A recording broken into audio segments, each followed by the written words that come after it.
In this video, I'm going to be suctioning the trach. So I'm going to wash my hands. I'm going to assess my patient's lung sounds. I'm going to be looking at the respiratory effort and oxygen saturation level. Then I'm going to obtain the suction kit and sterile suction catheter, which I have right here. I'm going to I have my face shield.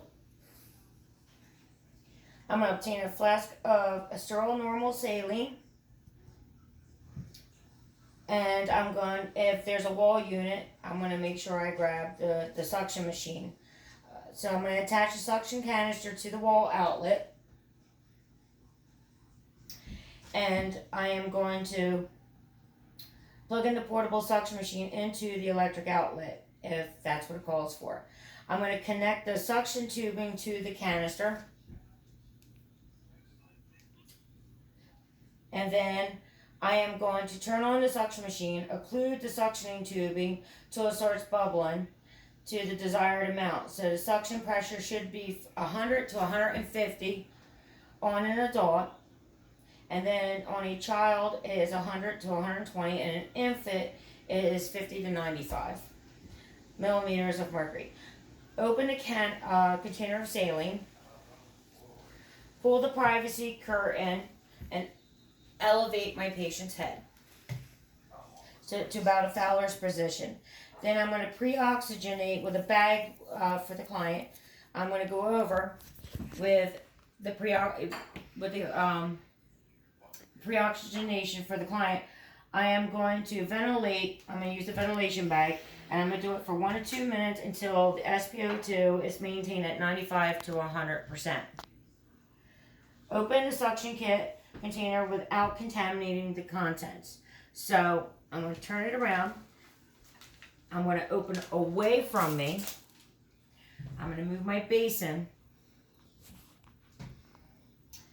And then I am going to open on the corners like I would if it was sterile gloves. I'm going to open it away on the corners. If I have to, turn, bend, open.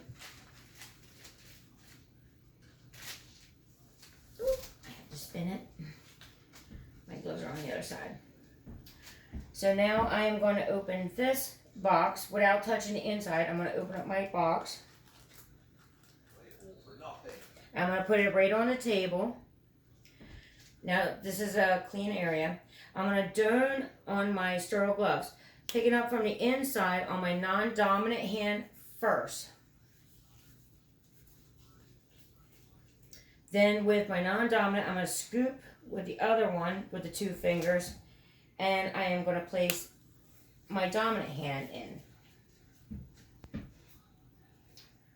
So then I'm going to pour the sterile saline with my non-dominant hand into my basin.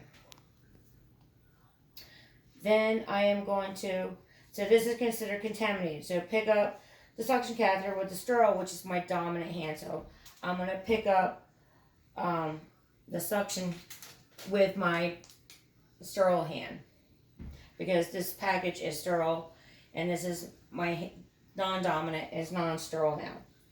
So then I'm going to pick this up, place the catheter tip in the saline. So I'm going to take this out,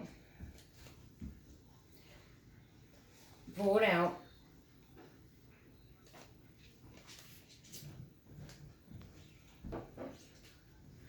I'm going to place this into my saline. And then I'm going to occlude the vent while it's in there.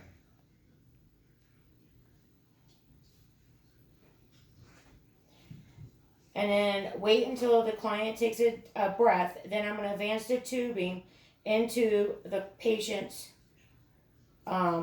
tubing until the patient's cough reflex is initiated. Never occlude the suction tubing while inserting into the trach. So occlude the air vent and rotate the catheter as it's being withdrawn. So I'm going to turn it as it's coming out. So Place it in until the patient, and then I'm going to turn it as it's coming out.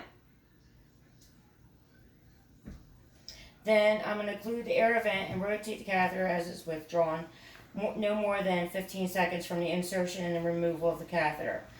I'm going to rinse the secretions from the catheter by inserting its tip into the basin and applying suction.